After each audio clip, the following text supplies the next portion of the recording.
시청자 여러분 안녕하십니까. 이영풍TV입니다. 국민의힘 박정훈 의원이 이재명 당대표의 위증교사 혐의에 대해서 녹취록을 폭로했습니다. 이 사건은 2018년 12월로 거슬러 올라갑니다. 2018년 12월에 김병량 그 전에 성남시장 전 시장이 있습니다. 그 김병량 시장의 수행비서 김진성 씨에게 법원에 가거든 나를 위해서 이렇게 좀 진술을 해달라라고 부탁하는데 그 녹취록이 이제 입수가 되어서 폭로를 한 건데요. 그게 결국 위증교사 혐의가 성립한다. 이런 게 박정훈 국민의힘 국회의원의 주장입니다. 이 사건은 사실 과거 자신의 검사 사칭 사건, KBS PD와 연관된 그 검사 사칭 사건이 있었잖아요. 그 과거 자신의 검사 사칭 사건에서 이 관련해서 공직선거법상 허위사실 공표 혐의로 고발을 당해가지고 기소가 됐었어요. 그래서 여기 이 재판에서 요렇게 좀 발언을 해달라고 한 것이 위증교사다. 이런 게 이제 박정훈 국민의힘 국회의원의 주장인데요. 어떤 내용인지 한번 보죠. 오늘 폭로된 그 녹취 파일이 이 박정훈 의원이 오늘 아침 뭐 방송사 라디오 방송에서 먼저 이걸 알리고 또 오전에 국회 정론관입니까? 거기서 이걸 또 발표를 했어요. 녹취록 한 4분가량의 녹취록이 있다고 하는데요. 3번에 걸친 이 통화를 자세하게 정리해서 편집했다고 합니다. 자, 공개된 녹취 파일 내용 이런 겁니다. 이재명 대표가 김진성 수행비서에게 이렇게 이야기합니다.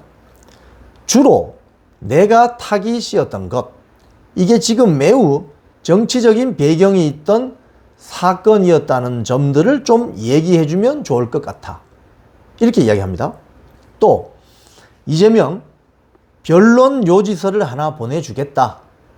우리 주장이었으니까 한번 기억도 되살려보고. 자, 또 이렇게 이야기합니다. 있는 대로 진짜 세월도 지나버렸고 시장님 모시고 있던 입장에서 한번 전체적으로 얘기를 해주면 크게 도움이 될 것 같아요. 자, 그리고 김진성 씨는 녹취에서 너무 오래돼서 뭐 기억도 사실 잘 안 나요. 뭐 이런 이야기를 하고 어떤 취지로 그 저기를 해야 할지를 알려달라. 뭐 어떤 취지로 그 증언을 해야 할지를 알려달라. 이런 발언을 하게 됩니다. 자, 이 같은 두 사람의 대화를 두고 박정훈 국힘 의원은 이렇게 이야기했습니다. 위증 증거가 녹취를 통해서 분명히 확보됐다. 기억이 나지 않는다는 사람에게 요렇게 진술해 달라는 취지로 말한 것은 명백한 위증 교사 혐의다. 위증, 가짜로 증언해 달라 이 말 아닙니까? 없는 사실을 가짜로 증언해 달라. 교사 시켰다는 거 아닙니까? 허위 발언을 사주했다 이거죠. 자, 박정훈 의원은 이 사건이 위증교사가 아니면 대한민국 형법에 위증교사죄가 사라져야 할 정도로 명백하다. 이렇게 주장을 했습니다. 박정훈 의원이 사실 조선일보 그 TV조선 앵커 출신이잖아요. 이번에 그 단수 공천 받았죠. 강남 쪽에. 그리고 사법 방해 행위인 위증교사는 처벌이 상당히 엄한데 징역형이 선고되면 어떻게 되느냐. 이재명 대표의 향후 정치 행보에도 큰 악영향이 있을 것이다. 이렇게 전망을 했습니다. 이 말 맞죠? 없던 사실을 허위로 진술을 하도록 사주를 해서 없는 사실을 만들면 그것 때문에 대신 처벌받는 사람이 생길 수도 있고 사건 자체의 진실이 묻혀버릴 수도 있잖아요. 그래서 이 위증교사 법의 위증교사 행위에 대한 처벌은 엄하죠. 네. 자, 그리고 이번 이 전화 녹취록을 공개한 배경에 대해서는 이렇게 이야기했습니다. 박정훈 국힘 의원이 이재명 대표가 그동안 자신의 혐의를 검찰에 날조, 창작 수준의 소설이라고 말해왔는데 그러한 주장이 얼마나 허황된 것인지 국민들에게 직접 알릴 필요가 있다. 국민들에게 직접 알리는 데는 기자회견하거나 방송 나가서 떠드는 게 최고죠.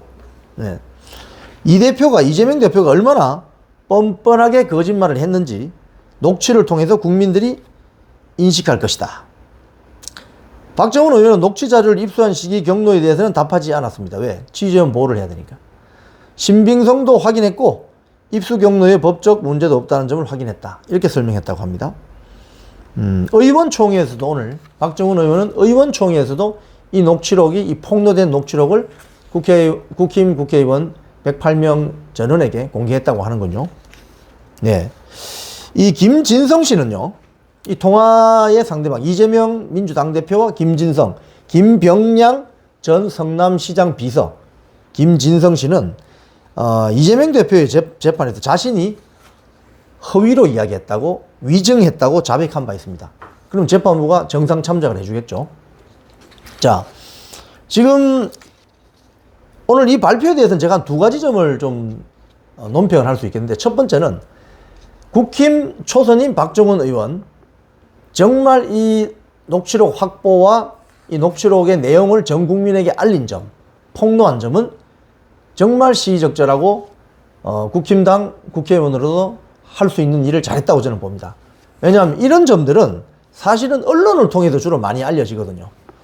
언론사에 제보를 해서 그 언론이 그걸 있는 그대로 뭐 오디오를 포함해서 어떤 자막까지 해서 이렇게 알려준다든지, 이렇게 언론을 통해서 통상 폭로되는 경우가 많은데, 이 경우는 현직 국회의원이 입수를 해서 방송사에서 먼저 방송에서 폭로를 하고 의원총회에서 알리고 그리고 기자회견에서 알리고 이런 식으로 해서 이슈를 만들어낸 거죠. 대단한 어떤 정치력을 발휘한 겁니다. 이 박정훈 의원이 사실 뭐 이철규 의원과 뭐 배현진 의원 간에 뭐 약간 불협화음 같은 게 있었잖아요. 저는 이번 사건으로 박정훈 국힘 의원 상당히 실력 있네, 나름 기자 시절에 그 단련된 실력으로 이런 녹취록을 폭로하는 그 어떤 기획력 그리고 구체적인 어떤 취재력이 검증됐다고 보는 거죠. 자, 그리고 두 번째, 이재명 민주당 대표는 오늘 이 녹취록 폭로로 인해서 쌍방울 불법 대북 송금 사건으로 지금 기소됐잖아요. 제3자 뇌물죄. 그걸로 지금 저 법적인 책임을 이 부담이 압박이 오는 것이 아니라 이 위증교사 사건에 이 사건으로 벌써 엄청난 압박을 받을 것 같아요. 왜? 지금 이 녹취록상으로 보면은 이재명 민주당 대표는 거짓말 하도록 이 김진성 씨에게 허위 증언을 하도록 사주한 거잖아요. 그럼 이게 굉장히 어떤 그 1심 선고가 이제 곧 다가오는데, 여기에서 실형이 선고된다든지 어떤 사법적인 결과가 나오게 심판이 나오게 되면 당대표를 잘못하면 그만둬야 될지도 모릅니다. 그리고 3년 뒤에 있는 대통령 선거에서 후보로 나오지도 못하는 피선거권이 박살될 수도 있어요. 그래서 그렇기 때문에 오늘 박정훈 국힘 의원이 오늘 폭로한 이 이재명과 전 성남시장 김병량 씨의 수행비서 김진성 씨와의 그 녹취록 전문이 상당한 파장을 줄 것 같습니다. 지금까지 이영풍TV였습니다.